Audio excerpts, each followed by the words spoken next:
ચેતર વસાવા હાલ જેલની બહાર છે અને જેલની બહાર આવતા તેમને રોડ શોનો કોઈ પ્લાનિંગ ન હોવા છતાં એક રોડ શો જેવા દ્રશ્યો મળી આવ્યા છે। હજારોની સંખ્યાની વચ્ચે તે સ્ટેજ ઉપર જઈ અને માઇક પર પ્રતિક્રિયાઓ આપી રહ્યા છે। શું પ્રતિક્રિયાઓ આપી રહ્યા છે વિગતે વાત કરીશું। વૈષ્ણવજન તો તેને કહીએ જે પીડ પરાઈ જાનાને રે। નમસ્કાર, હું છું જ્યોતિકા પંડ્યા અને આપ જોઈ રહ્યા છો નવજીવન ન્યૂઝ। ડેડિયાપાડાના ધારાસભ્ય ચેતર વસાવા હાલ હવે જેલની બહાર છે। આપ અને આદિવાસી સમાજ માટે આ ખુશીનો માહોલ છવાયો છે। આમ આદમી પાર્ટી સહિત આદિવાસી સમાજ અત્યારે જોશમાં દેખાઈ રહ્યું છે અને અત્યારે એક રોડ શો જેવી પરિસ્થિતિ જોવા મળી રહી છે।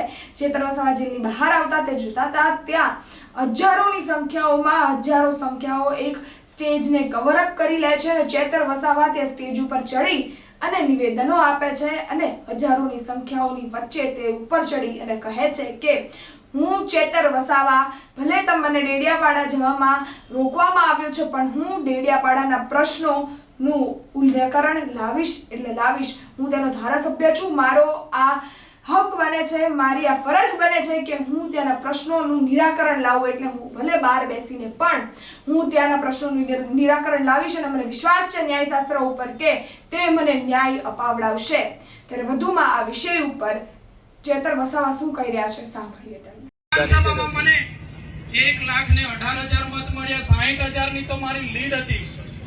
આટલો બધો જનતાનો પ્રેમ હોય, જનતા મારી પાસે કામ માંગે ત્યારે આ સરકારી મીટિંગમાં મેં કીધું હું ચૂંટાયેલો ધારાસભ્ય છું, મને પૂછ્યા વગર કઈ રીતના તમે વેપારીઓને કોન્ટ્રાક્ટરોને સભ્ય બનાવો।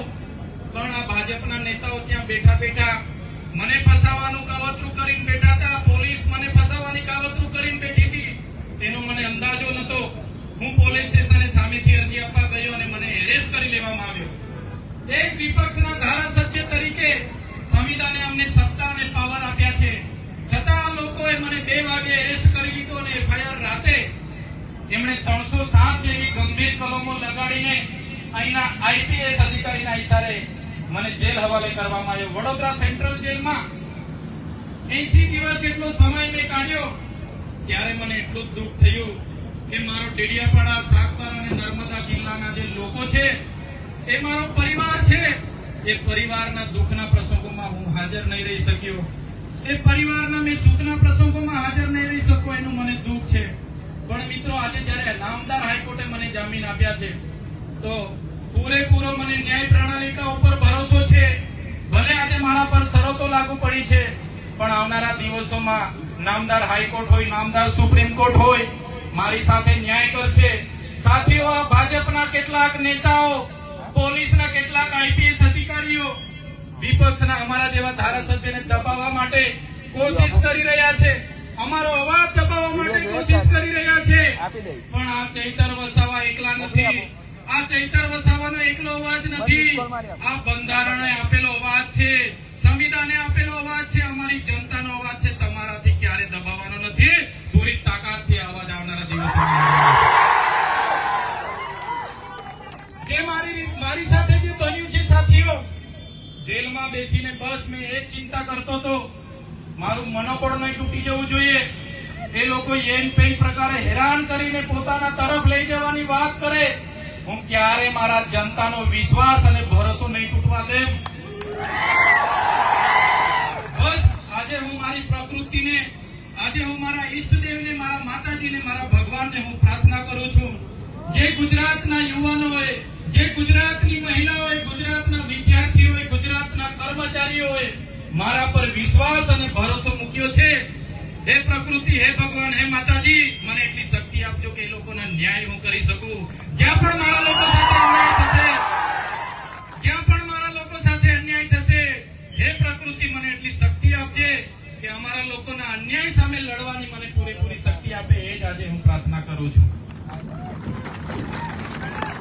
મારા આ કપરા સમય દરમિયાન મારા અને મારા પરિવાર સાથે આવનારા આમ આદમી પાર્ટીના માન્ય અરવિંદ કેજરીવાલજી, ભગવત માનજી, પ્રદેશ પ્રમુખ અમારા ઈસુદાનજી, ગોપાલજી, મનોજજી, અમારા વિસ્તારના તમામ આગેવાનો, રાજકીય તમામ આગેવાનો સાથે કેટલાક સાથી કોંગ્રેસ પક્ષના પણ કેટલાક સાથી આગેવાનોએ સહકાર આપ્યો, સામાજિક ધર્મગુરુઓએ, કેટલાક મોભી મંડળોએ બધાએ મારા પ્રત્યે જે પ્રેમ દાખવ્યો છે, લાગણી દાખવી છે, બધા જ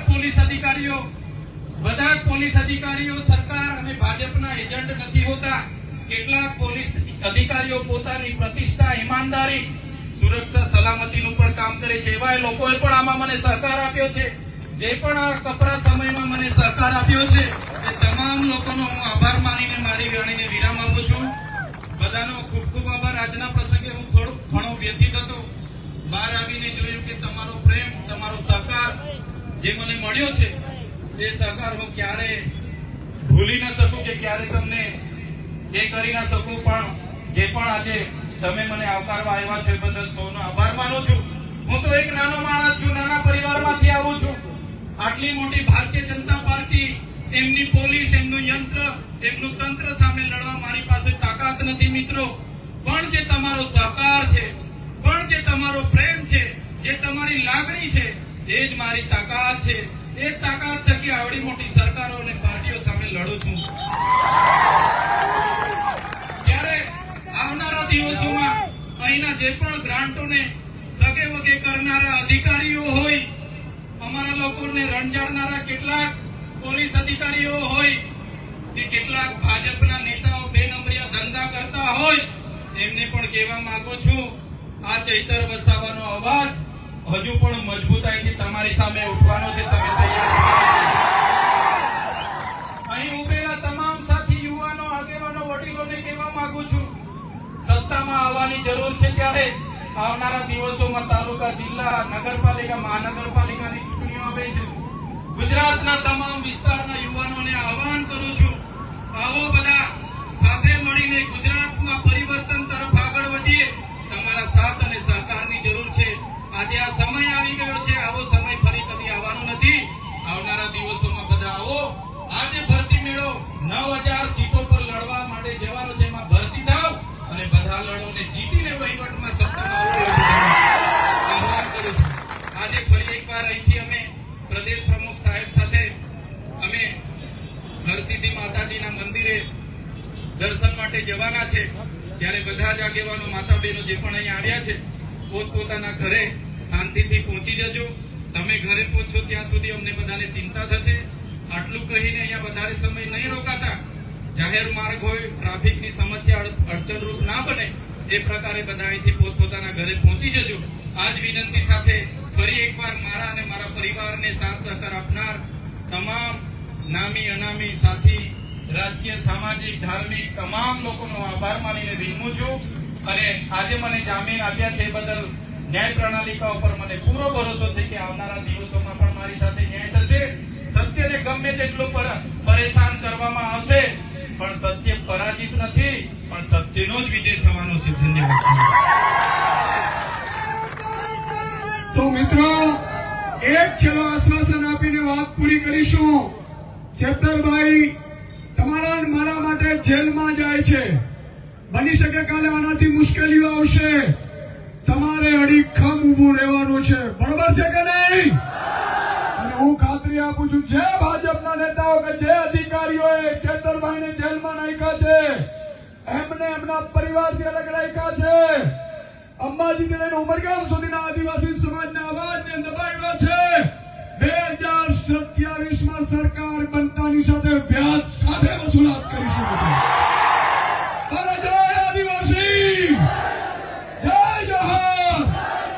આ હતા ડેડિયાપાડાના ધારાસભ્ય ચેતર વસાવા, જેમને આવનારી ચૂંટણી છે સ્થાનિક સ્વરાજની, તેમની પણ માહિતી આ વિડીયોમાં આપી દીધી છે. તેમણે એવું કહ્યું છે કે હું ભલે ડેડિયાપાડામાં નહીં જઈ શકું, પણ હું ડેડિયાપાડાના પ્રશ્નો બહારથી પણ સુલઝાવી શકું છું ને તેમને ત્યાંનો પણ ન્યાય અપાવડાવી શકું છું. કારણ કે હું ધારાસભ્ય છું ને મારી એટલે હક બને છે ને મારી એટલી ફરજ બને છે કે મારે તેમના પ્રશ્નોનું નિરાકરણ લાવવાનું જ હોય છે. ત્યારે ભલે હું બહારે છું, પણ હું ત્યાંથી બહાર રહીને પણ મારા જે મત વિસ્તાર છે તેનું નિરાકરણ લાવીશ. ત્યારે હવે તેમણે એવું પણ કહ્યું છે કે બીજેપીએ ભલે કાવતરા રચી દીધા પણ મને નહોતી ખબર કે મારી ઉપર આવા કાવતરા રચવામાં આવે છે, ત્યારે ભલે એમને રચી દીધા પણ મને વિશ્વાસ છે કે હું ફરી એકવાર આવી રીતે જ અવાજ ઉઠાવીને લોકો માટે લડત લડીશ. ત્યારે જોવાનું એ રહ્યું કે તે બહાર રહીને ડેડિયાપાડાના પ્રશ્નો કેવી રીતે સોલ્વ કરે છે અને ડેડિયાપાડાને કેટલું સમર્થન આપે છે. આવા જ અવનવા વિડીયો છે તમને માહિતગાર કરતા રહેશું. ત્યાં સુધી જોતા રહો નવજીવન ન્યૂઝ. અમારી ચેનલને લાઈક શેર સબસ્ક્રાઇબ કરવાનું ભૂલશો નહીં. ધન્યવાદ. વૈષ્ણવજન તો તેને કહીએ જે પીડ પરા